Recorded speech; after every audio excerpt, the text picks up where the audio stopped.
Hello friends, I Ankit Parekh welcome you two this video lecture. આજના લેક્ચરની વાત કરીએ તો એમાં આપણે ત્રુટીઓનું સંયોજન સમજવાનું છે. ગયા લેક્ચરમાં આપણે નિરપેક્ષ ત્રુટી, સાપેક્ષ ત્રુટી અને પ્રતિશત ત્રુટી વિશે સમજ્યા હતા. બરાબર, એના આધારિત હું એક ઉદાહરણનો ટેક્સ્ટ બુકનો જે દાખલો છે એ ગણી લઈએ એટલે તમને રિવાઇઝ થઈ જાય અને પછી ત્રુટીઓના સંયોજન પર આપણે આગળ વધીએ. જો પ્રશ્ન કંઈક આવો છે, મેં અહીંયા ઓલરેડી એના જે ઓબ્ઝર્વેશન છે, અવલોકન છે એ લખી દીધા છે. હું પ્રશ્ન વાંચું જ છું તમારી સામે. જુઓ તો કે ઉદાહરણ કેટલામું છે? ઉદાહરણ છે આ 2.7. રકમમાં કંઈક આવું આપ્યું છે. આપણે સાદા લોલકના દોલનોના આવર્તકાળનું અવલોકનનું માપન કરીએ છીએ.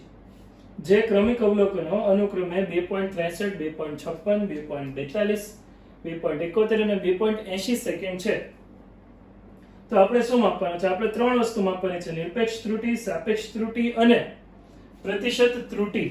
તો આ જે છે એ અવલોકન કહી દઈએ. અહીંયા છે T1, T2, T3, T4 અને T5. બરાબર, 5 અવલોકનની આપણે વાત કરી. બધાના એકમ સેકન્ડ છે. સાદું લોલક હવે તમને યાદ હશે, આપણે આગળ પણ ચર્ચા કરી છે સાદા લોલક માટે. પેન્ડ્યુલમ, બરાબર, કે અહીંયા જે છે આ સાદા લોલકને અહીંથી આમ મૂકી દઈએ તો આમ જે દોલન કરતું હોય એને આપણે લોલક કહીએ છીએ. ઘડિયાળમાં પણ તમે ઘણી બધી જગ્યાએ જોયું હશે. તો એને એક આવર્તકાળના અવલોકનો અહીંયા લખેલા છે. બરાબર, તો હવે આપણે માપવાનું છે સૌથી પહેલું ઉદાહરણ 2.7 માં આપણે માપવાનું છે સૌથી પહેલું નિરપેક્ષ ત્રુટી. માપીએ નિરપેક્ષ ત્રુટી. કઈ રીતે માપશું? તો કે સૌથી પહેલા તો સરેરાશ લેવી પડે. બરાબર, ટી મીન આપણે લઈ લઈએ. ટી સરેરાશ અથવા એને ટી બાર પણ કહી શકાય. અવલોકનોનો સરવાળો છેદમાં અવલોકનોની સંખ્યા. બરાબર, આ પાંચેય અવલોકનનો આપણે સરવાળો કરવો પડશે. 2.63, 2.56, 2.42, 2.71 વત્તા 2.80 ભાગ્યા 5. બરાબર, તો ટી મીન નો જે છે એ જવાબ શું આવશે? તો એ આપણે કેલ્સીમાં ચેક કરી લઈએ અથવા ડાયરેક્ટલી તમે કરી શકો. જો આ હું સરવાળો કરી દઉં ભાઈ. 6 ને 3 9 ને 2 11, 11 ને 1 12, અહીંયા 1, 6 ને 1 7, 7 ને 5 12, 12 ને 4 16, 16 ને 7, અહીંયાથી જશે 23, 23 ને 8, બરાબર, 31, 3 આ થઈ ગયું. 3 ને 2 5 ને 2 આ તો 10 જ છે ને, 13, એટલે 13.12 ભાગ્યા 5. 13.12 ભાગ્યા 5 તો આ આવશે 5 દુ 10. બરાબર, પછી 3 વધે છે એનું કાંઈ નહીં થાય, પોઈન્ટ લગાડી દેશું. 5 6 30, ઓકે, 31 12, 5 દુ 10 પાછું અને 5 ચોક 20. તો આ ટી મીન આવ્યું 2.624 સેકન્ડ. આ જે છે એ તમને સરેરાશ મળે છે. લખી નાખો ઝડપથી. સરેરાશ જે છે એ 2.624 સેકન્ડ મળે છે. સરળતા માટે આપણે આવું લખી નાખીએ ને. 2 ડેસિમલ સુધીની, 2 દશાંશ સ્થળ સુધીની એક્યુરેસી લઈએ તો હું લખું 2.62. ચાલો, 2.62 સેકન્ડ. સ્મોલ એસ કરીએ ને એટલે સેકન્ડ થયું. બરાબર, અહીંનો એકમ છે. તો 2.62 જે છે સેકન્ડ એ આપણું સરેરાશ છે. લખી નાખો. હવે શું કરવાનું છે નિરપેક્ષ ત્રુટી માટે? જુઓ તો હવે આ 5 અવલોકનો માટે આપણે delta T1, T2, delta T3 અનુક્રમે શોધવા પડશે. લખી નાખ્યો તમે? Okay, fine. આવું રબ કરું છું એટલું. જોઈએ હવે delta T1, delta T2, delta T3, delta T4 અને ડેલ્ટા T5. બરાબર,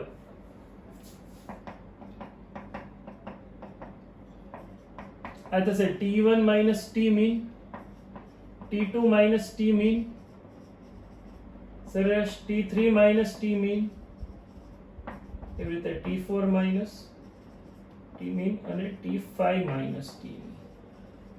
એટલે કે આજે 2.62 કિંમત તમને મળી એ દરેક અવલોકનમાંથી તમારે માઇનસ કરવાનું છે. 2.63 માંથી 2.62 જશે અહીંયા તો આ રહેશે 0.01. બરાબર, પછી 2.56 માંથી બીજો અવલોકન માંથી 2.62 જશે તો આ રહેશે 0.06 આ રહેશે 0.06 પણ ઋણ કાંઈ વાંધો નહીં આપણે જ્યારે સરેરાશ લેશું ત્યારે તો ધન જ લેવાના છે 2.42 માંથી 2.62 જશે એટલે 0.20 રહેશે પણ -0.20 ઓકે એવી જ રીતે 2.71 માંથી 2.62 જશે એટલે 0.09 પ્લસ રહેશે બરાબર અને 2.80 માંથી 2.62 જશે એટલે 0.18 રહેશે 0.18 પ્લસ ઓકે ચાલો તો આટલી જે છે એ કિંમતો મળી પણ ડેલ્ટા ટી મીન નિરપેક્ષ ત્રુટિ માટે મારે જે સરવાળો કરવાનો છે એ માનાંકમાં ડેલ્ટા T1 માનાંકમાં ડેલ્ટા T2 માનાંકમાં ડેલ્ટા T3 વત્તા માનાંકમાં ડેલ્ટા T4 વત્તા માનાંકમાં ડેલ્ટા T5 છેદમાં 5 અવલોકનોનો સરવાળો છેદમાં અવલોકનોની સંખ્યા પણ માનાંક કેમ લીધા એ ખબર પડી ને ભાઈ બધાને બરાબર ધન આન્સર આ ડેલ્ટા T1 ભલે ઋણ હોઈ શકે પણ ટી મીન માં જ્યારે તમે ડેલ્ટા ટી મીન માં કિંમતો મૂકતા હોય ત્યારે હંમેશા ધન લેવાની તો આ થઈ જશે 0.01 વત્તા 0.06 જો માઈનસ છે તો અહીંયા પ્લસ લખું છું આ 0.20 0.09 અને 0.18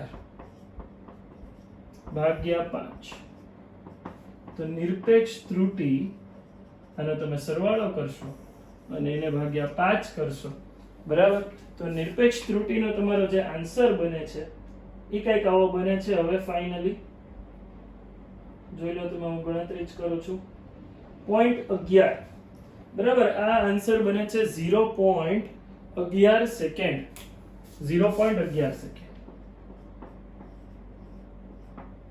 ડેલ્ટા ટી મીન નો આન્સર બને છે સમજાણો બરાબર અને જ્યારે કિંમતો તમે માનાંકમાં લીધી તો બધા ધન થઈ ગયા ને એટલે અહીંયા ધન કિંમતો મૂકી તો આ જે મેં છે એ નિરપેક્ષ ત્રુટિ સોલ્વ કર્યું લખી નાખો તમે ઝડપથી એટલે હવે આપણે જઈએ સાપેક્ષ ત્રુટિ ઉપર એની માટે કયા બે આન્સરની જરૂર પડશે ટી મીન ની જરૂર પડશે ડેલ્ટા ટી મીન ની પણ જરૂર પડશે ઓકે ચાલો પોઝ કરીને લખી નાખજો તમે હું અહીંયા ફ્રેમ માંથી જતો રહું છું જુઓ ચાલો આ બંને આન્સર રાખો નિરપેક્ષ ત્રુટિનો આન્સર આવી ગયો હવે જોઈએ સાપેક્ષ ત્રુટિ ખૂબ સહેલું છે અને ઇંગ્લિશમાં રિલેટિવ એરર પણ કહેવાય નિરપેક્ષ ત્રુટિ જે છે આ નિરપેક્ષ ત્રુટિ દરેકની મળી બરાબર એને એબ્સોલ્યુટ એરર કહેવાય અને રિલેટિવ એરર કહેવાય તો આ થઈ ગયું ડેલ્ટા ટી મીન છેદમાં છેદમાં ટી મીન ઘણી જગ્યાએ જોશો ને તો તમે આવું લખેલું છે ડેલ્ટા ટી બાર upon ટી બાર આ બાર એટલે સરેરાશ જ ને 10માં તમે લખતા યાદ છે ને x મીન લખો કા x બાર લખો સરેરાશ માટે એ જ રીતે ઓકે ચાલો તો અહીંયા ડેલ્ટા ટી મીન ની કિંમત છે આપણી પાસે 0.11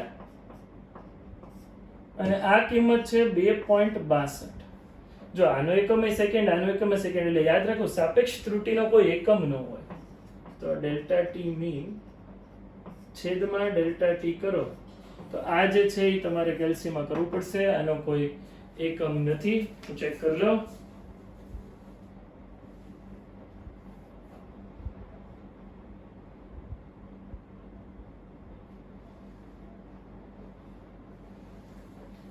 તો આ છે 0.041 આનો એકમ નો હોય ઓકે આ તો વાત થઈ કઈ સાપેક્ષ ત્રુટિની વાત થઈ બરાબર હવે અહીંયા હું લખું છું પ્રતિશત ત્રુટિ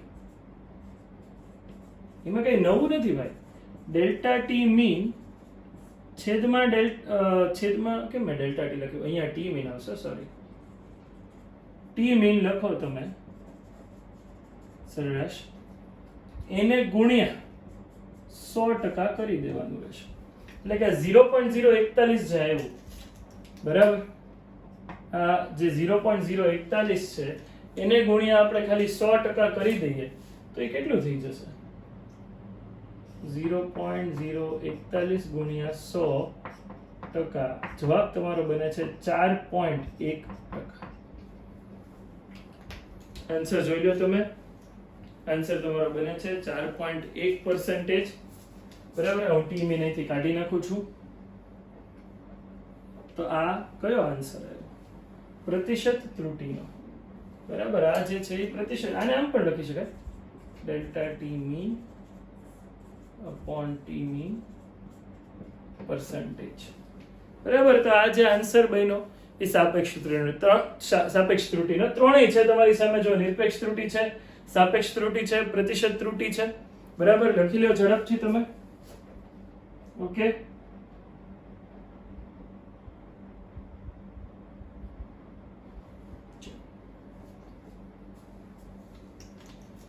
હવે ત્રુટીને મારે લખવું હોય તો આમ લખી શકાય ને, ટી બરાબર, ધ્યાનથી જોજો, T mean plus or minus delta T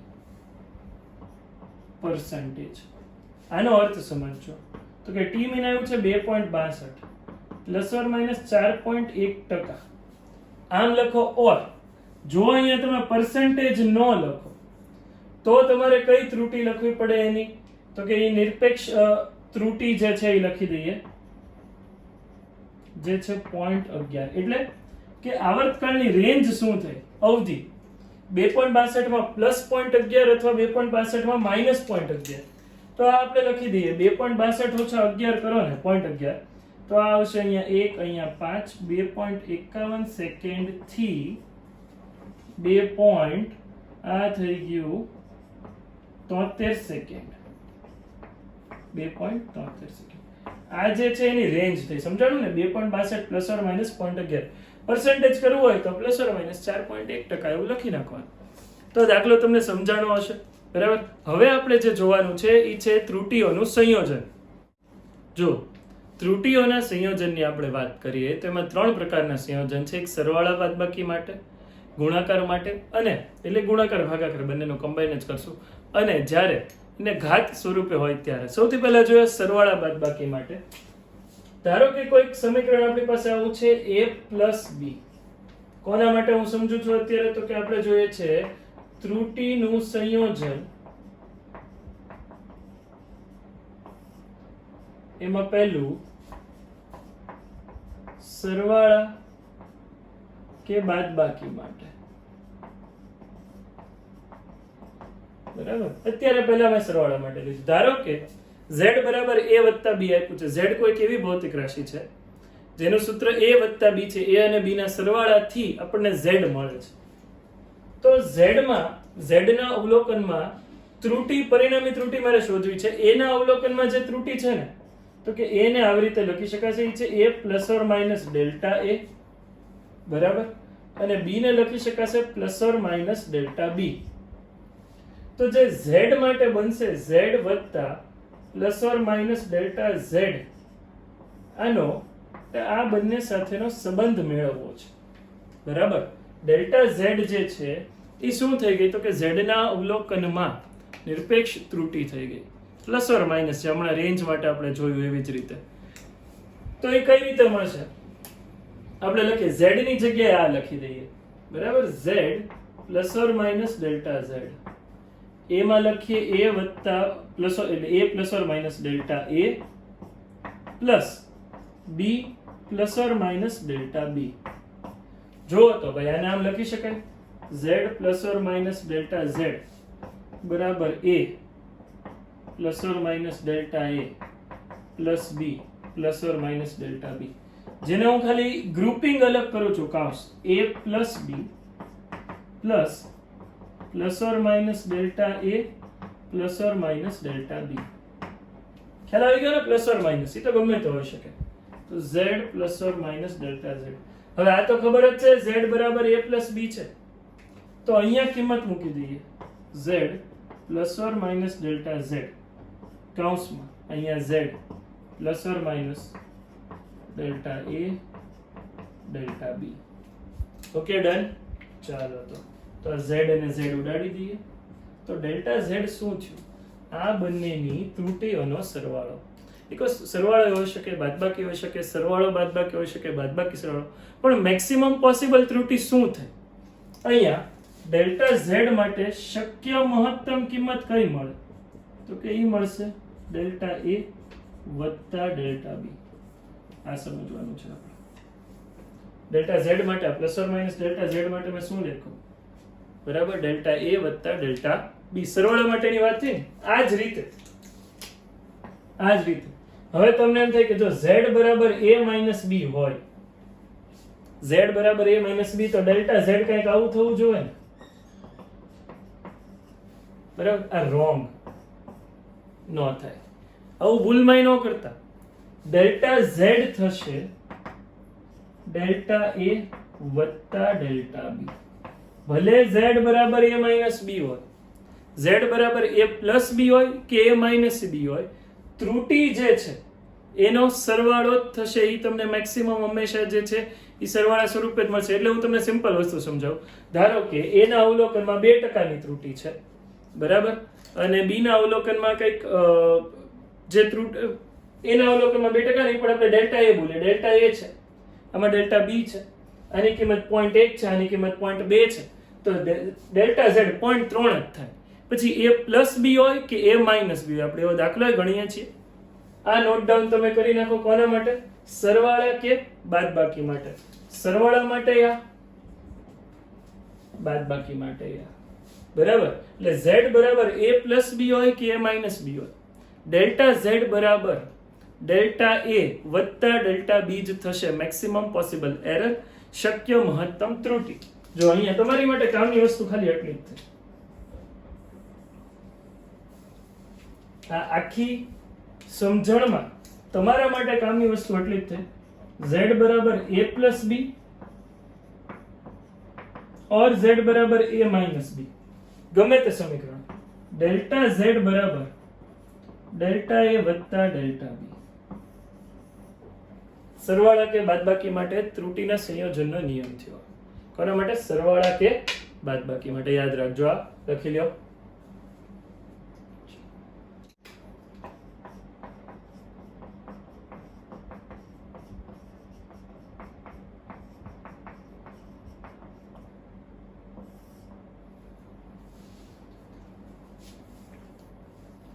હવે અહીંયા મેં લખ્યું છે ગુણાકાર કે ભાગાકાર માટે ત્રુટીના સંયોજનની વાત કરીએ. જો પહેલા ગુણાકાર માટે સમજીએ. હમણાં જેમ કર્યું હતું, z બરાબર ધારો કે a into b હોય, z બરાબર a અને b નો ગુણાકાર છે. z માં મળતી ત્રુટી ડેલ્ટા z થશે. ઓકે, a માં મળતી ડેલ્ટા a, b માટે મળતી ડેલ્ટા b. એટલે આવું લખીએ. z બરાબર આપણે શું લખી શકીએ અહીંયા? કે z માટે લખીએ z plus or minus delta z, a માટે લખીએ a plus or minus delta a, અને b માટે લખીએ b plus or minus delta b. ખ્યાલ આવી ગયો શું કર્યું? z ની જગ્યાએ z plus or minus delta z લખ્યું, a ની જગ્યાએ a plus or minus delta a, b ની જગ્યાએ b plus or minus delta b. જ્યાં ડેલ્ટા a અને ડેલ્ટા b a અને b ના અવલોકનમાં મળતી ત્રુટી છે. ઓકે, આને ગુણાકાર કરી નાખીએ તો આવડતું જશે. a b plus or minus b into delta a, પછી આ plus or minus a into delta b, પછી plus or minus delta a into delta b. હવે ધ્યાનથી જુઓ, આ જે plus or minus delta a into delta b પદ આવ્યું ને, એના વિશે ચર્ચા કરી. ડેલ્ટા a અને ડેલ્ટા b ત્રુટી છે, ખૂબ સૂક્ષ્મ ત્રુટી. સૂક્ષ્મ હોય એને જ ત્રુટી કહેવાય. સમજો, ધારો કે તમારે કોઈક એક એક્ઝામમાં 100 માંથી 70 માર્ક આવ્યા, તો એવું ન કહેવાય 30% ત્રુટી છે. સમજો, 30% ત્રુટી એવું બોલાય નહીં. પણ 100 માંથી ધારો કે તમારે 99 માર્ક આવ્યા કે 99.5 માર્ક આવ્યા, તો એવું કહેવાય 1% ત્રુટી છે, 0.5% ત્રુટી છે. સમજાય છે? જ્યારે 100 માંથી 50 માર્ક આવ્યા તો એવું ન બોલાય 50% ત્રુટી છે. ત્રુટી, એરર ઈ કહેવાય ને કે ભાઈ સૂક્ષ્મ અવલોકનો માટેની વાત છે. એટલે ડેલ્ટા એ ખૂબ નાનું છે, ડેલ્ટા બી ખૂબ નાનું છે, બંનેનો ગુણાકાર કરો અતિશય સૂક્ષ્મ જ થવાનો છે. તો શું જવાબ બનશે તમારો? z plus or minus delta z. આ અવગણી શકાય એટલું નાનું છે. આ આખા પદમાં ઉમેરીએ ન ઉમેરીએ કાંઈ ફરક નથી પડતો. અવગણી શકાય તેટલું નાનું. હવે AB ને તો Z લખી નખાય ને, એટલે આ થઈ ગયું Z plus or minus delta Z બરાબર Z plus or minus B into delta A plus or minus A into delta B. હવે હું એક કામ કરું, આ Z તો ઉડાડી દઉં છું, બરાબર? આ Z ઉડાડી દીધા. દરેક પદને ડાબા અને જમણી બાજુ દરેક પદને હું Z થી ભાગી નાખું. એટલે આને Z થી ભાગી દીધું, આ તો ઉડી ગયું છે. આને Z થી ભાગી દીધું અને આને Z થી ભાગી દીધું. Z બરાબર AB છે, આ થયું delta Z upon Z is equals two plus or minus B into delta A upon AB plus or minus A into delta B upon AB. ઘણા બરાબર બ્રેકેટમાં પિત્તળ એવા હોય કે આ B ઉડાડી દે, નો ઉડે ભાઈ, અને ત્રિકોણ રાખે. આ ડેલ્ટા B એક આખું પદ જ છે, બરાબર? તો અહીંયા શું ઉડે? આ B અને આ B ઉડશે, આ A અને A ઉડશે. તો તમારો જવાબ બને છે delta Z by Z is equals to delta A upon A I plus or minus I plus or minus I plus or minus delta B upon B. તો મેક્સિમમ પોસિબલ એરર શું થાય? આના માટે શક્ય મહત્તમ એરર માટે અહીંયા plus કરવું પડે અને આમ લખવું પડે. ખ્યાલ આવ્યો? ગુણાકાર હોય તો આ થાય, તો ભાગાકારમાં હું માઇનસ આવશે નહીં, ભાગાકારમાં પણ પ્લસ જ આવશે. ત્રુટીનો સરવાળો જ થાય, યાદ રાખજો. એટલે હું આ પદ લખું છું, જો આ કોના માટે લખ્યું? ગુણાકાર માટે Z બરાબર A ઇન્ટુ B. હવે શું લખું છું? Z બરાબર A અપોન B. Z બરાબર A અપોન B. આ સાબિત કરી શકાય, જરૂર નથી એટલે નથી કરતો. તો આમાં પણ ડેલ્ટા Z અપોન Z બરાબર delta A upon A plus delta B upon B થશે. Plus or minus plus or minus. યાદ રાખવાની વસ્તુ છે, જેમ બાદબાકી માટે થતું તો એમ આમાં અહીંયા માઇનસ નહીં આવે. આ સાબિત કરી શકાય, જરૂર નથી એટલે હું નથી કરતો, બરાબર? તો આ જે છે એ તમારે સમજવાનું છે. સરવાળ અને ભાગાકાર હોય કે ગુણાકાર હોય, ડેલ્ટા Z બાય Z બરાબર ડેલ્ટા A બાય A વત્તા delta B by B plus or minus. Clear છે એટલું બધાને? ફાઇન. લખી નાખો જલ્દીથી. ગુણાકાર કે ભાગાકાર માટે આ જ ફાઇનલ સૂત્ર આવશે.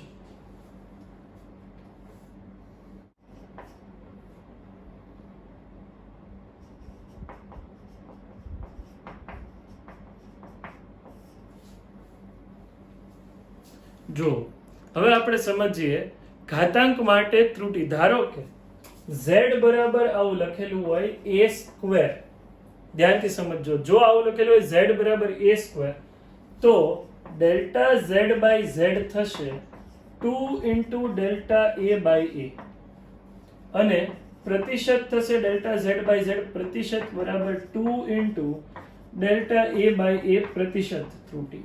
આયા લખવાનું. એટલે આનો મતલબ શું થયો? જો આવું લખેલું Z બરાબર A ની માથે ધારો કે સ્મોલ a ઘાત, સ્મોલ a અહીંયા કોઈક અચળ લઈ લીધું, અચળાંક લઈ લીધું, તો ડેલ્ટા Z બાય Z થશે small a delta A by A. એ પ્લસ ઓર માઇનસ તો હોય જ તે ને, કોઈ પણ માટે પ્લસ ઓર માઇનસ તો રહેવાનું જ છે. ખ્યાલ આવી ગયો? બરાબર. તો આ દરેક કેસ માટેના જે છે એ ન્યુમેરિકલ આપણે કરીએ છીએ. અત્યારે જો તમારી સ્ક્રીન ઉપર જે છે આ 1, 2 અને 3 ત્રણ પેજ જે છે એ આવે છે, જેમાં મેં સરવાળા માટે, બાદબાકી માટે, ગુણાકાર, ભાગાકાર અને ઘાતાંક માટે ત્રુટિઓ વિશે અમુક નોંધ લખી છે. આ તમે એવું હોય તો વિડીયો પોઝ કરી અને નોટ ડાઉન કરી લો. જે બોર્ડ્સ ઉપર લખાવી છે એ જ છે, છતાં તમે એકવાર સ્ક્રીનશોટ લઈ લો, પછી આરામથી લખી લેજો. પણ આ જે છે ત્રણે ત્રણ એ તમે વાંચી લો તો જે તમને યુઝફુલ થશે. બરાબર? ચાલો.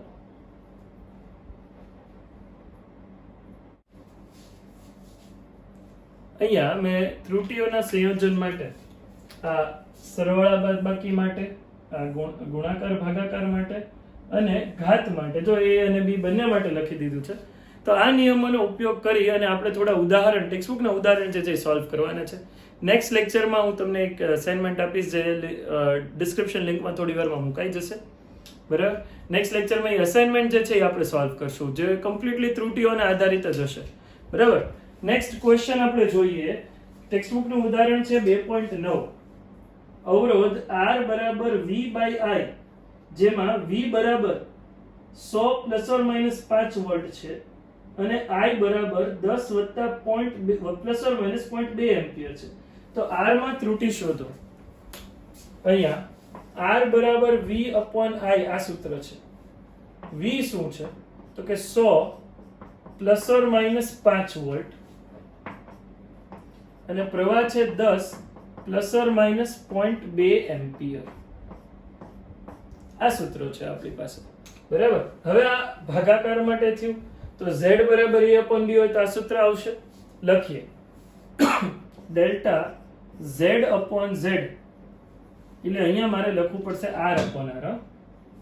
ડેલ્ટા R upon R બરાબર ડેલ્ટા V છેદમાં V પ્લસ ડેલ્ટા I છેદમાં I. ક્લિયરલી દેખાય છે આપણને તો કે ભાઈ આ જે છે એને મારે ડેલ્ટા V કેવું જોઈએ અને આને કેવું જોઈએ V. આને પકડવું જોઈએ ડેલ્ટા I અને આને પકડવું જોઈએ ખાલી I. ઓકે, તો ડેલ્ટા V છે 5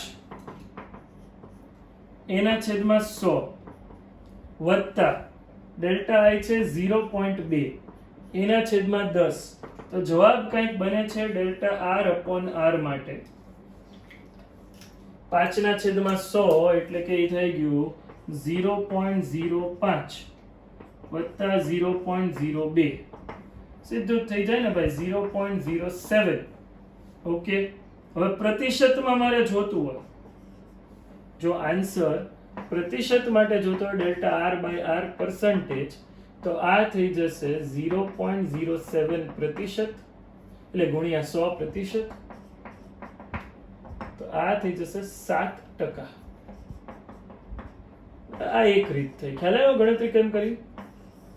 આ 7% જે છે આના માટે જવાબ આવી ગયો. ઓકે, આ એક રીત થઈ. બીજી રીત, સીધા પરસેન્ટેજ ત્રુટીઓનો સરવાળો કરી શકાય ને, આ આમે વિચારાય. જો આ 100 એ 5 છે એટલે એની ત્રુટી 5% થઈ. ધ્યાનથી સમજજો. બીજી રીતથી કરું છું આ જ દાખલો. V બરાબર 100 પ્લસ ઓર માઇનસ 5, તો આ delta V by V direct શું થયું? 5 ના છેદમાં 100 એટલે આ 5% છે. ખ્યાલ આવે છે? એવી રીતે I બરાબર શું છે? તો કે I બરાબર છે 10 વત્તા 0.2, જેને લખી શકાય ડેલ્ટા I બાય I 0.2 ના છેદમાં 10 ગુણ્યા 100 કરી દો. આ પર્સન્ટેજના કોન્ટેક્સ્ટમાં વિચારતો હોય તો આ 2% થયું. આ કેટલા ટકા થયું? 5%. તો ટોટલ ત્રુટી delta R by R percentage, આ પરસેન્ટેજના વિચારો છો, સોરી અહીંયા નહોતું કરવાનું, અહીંયા. તો આ થઈ જશે 5% વત્તા 2% એટલે કે 7%. સીધો આન્સર. બરાબર, બંને સેમ જ વસ્તુ થઈ. આ સીધો આન્સર આવી ગયો. ક્લિયર છે? કેટલામું ઉદાહરણ હતું? 2.9. લખી નાખો ભાઈ ઝડપથી તમે. ઉદાહરણ 2.11. ઉદાહરણ 2.11 છે Z બરાબર a ની 4 ઘાત b ની 1/3 ઘાત છેદમાં c અને d ની 3/2. Z બરાબર a ની 4 ઘાત b ની 1/2 ઘાત c અને d ની 3/2 ઘાત. બરાબર, b ની કેટલી ઘાત છે? 1/3 ઘાત છે, સોરી. ઓકે, આવું કંઈક આપ્યું છે અને તમને શોધવાનું કીધું છે ડેલ્ટા Z બાય Z. બરાબર, બહુ જ સિમ્પલ યાર. આની ઘાત કેટલી? 4. Delta A by A. b ની ઘાત કેટલી છે? ઘાત હોય આગળ જ લેવાની છે. Delta B by B. c ની માથે કાંઈ નથી એટલે 1 લખી શકું. 1 ડેલ્ટા C બાય C. અને d ની માથે 3/2 છે તો એ આગળ જે ઘાત હોય ને આગળ લઈ લેવાનું, બીજું કાંઈ જ નથી. ચાલો, ક્લિયર છે એટલું? બરાબર. આ 2.10 મેં સ્કીપ કર્યો છે, હું આવતા લેક્ચરમાં કરાવીશ. થોડો લેન્ધી ક્વેશ્ચન છે. સહેલા ક્વેશ્ચન તમે ત્રુટી માટે જોઈ લો, પછી આપણે આગળ કરીએ. હવે ધારો કે, સાંભળજો, ધારો કે આમાં તમને એવું કીધું હોય એક એક્સ્ટ્રા ન્યુમેરિકલ કરીએ. કે z બરાબર તમને આવું આપ્યું છે a ની 3 ઘાત, b ની 4 ઘાત, c ની 1 ઘાત અને d ની 1/2 ઘાત, અને a ની પ્રતિશત ત્રુટિ delta a by a percentage કંઈક 1% છે, b માટે આ 2% છે, c માટે 3% અને d માટે 4% છે. આ ત્રુટિઓ, આ delta b by b percentage, આ delta c by c percentage, આ delta d by d percentage. મારે ડેલ્ટા z બાય z શોધવું છે, પ્રતિશત ત્રુટિ. બરાબર, પ્રતિશત ત્રુટિ મારે શોધવી છે. તો 3 delta a by a percentage, જે એનો આન્સર છે 1% કરી નાખો ને. બરાબર, આ કોના માટે છે? 3 delta a by a plus ચોગડો આગળ ડેલ્ટા b બાય b. હવે ઘણાને એવો વિચાર હોય કે છેદમાં છે તો માઇનસ નહીં કરવાનું. નહીં, a b c d સામેની બાજુ, z ની સામેની બાજુ અંશમાં હોય કે છેદમાં, ત્રુટિઓના સરવાળા જ થાય, ત્રુટિના ક્યારેય બાદબાકી નહીં થાય. તો plus 1 delta c by c અને plus 1/2 delta d upon d. આ દરેકની કઈ ત્રુટિ છે ભાઈ? અહીંયા પર્સન્ટેજ ત્રુટિ એટલે આ પર્સન્ટેજ ત્રુટિની જ વાત છે. ઓકે, કેટલા ટકા ત્રુટિ છે? એમાં 1%, એટલે 3 ગુણ્યા 1%, b માટે 4 ગુણ્યા 2%, c માટે 3%, 1 ગુણ્યા 3%, અને અહીંયા 1/2 ગુણ્યા 4%. તો કુલ એરર z માટે કેટલા પર્સન્ટ આવી? 3 એકા 3, 4 દુ 8, 8 ને 3 11, લખતો જાવ 3 8 3 અને 2 ઉઠશે એટલે 2, આટલા પર્સન્ટ. 11 11 ને 3 14 ને 2 16%. જો આ બધામાં નાની નાની એરર છે. a b c d ની ગણતરીમાં 1%, 2%, 3%, 4% ની, પણ એના લીધે ઇફેક્ટિવ એરર z ના માપનમાં ઇફેક્ટિવ ત્રુટિ, પરિણામી ત્રુટિ 16% ની આવી છે. ખ્યાલ આવે છે આ વસ્તુ તમને? ઓકે, ચાલો. તો આ ન્યુમેરિકલ કંઈક એક્સ્ટ્રા હતો, મેં મસ્ત તમારા મનથી જ કરાવ્યો, ટેક્સ્ટ બુકમાં નથી. હા, આ પ્રકારના છે, પણ આ તમે લખી લો એટલે તમને એ કામ લાગે પ્રેક્ટિસ માટે. તો આજના લેક્ચરમાં આપણે અહીંયા સુધીના ન્યુમેરિકલ્સ રાખીએ છીએ. બાકીના જે છે ત્રુટિ આધારિત તમે આટલું રિવાઇઝ કરી લ્યો. બરાબર છે. પછીથી આપણે નેક્સ્ટ લેક્ચરમાં, એટલે કે હવે પછીના લેક્ચરમાં એનું અસાઇનમેન્ટ અને સ્વાધ્યાય તથા ઉદાહરણના વધારાના દાખલા કરશું. ત્યાં સુધી stay home, stay safe. Thank you.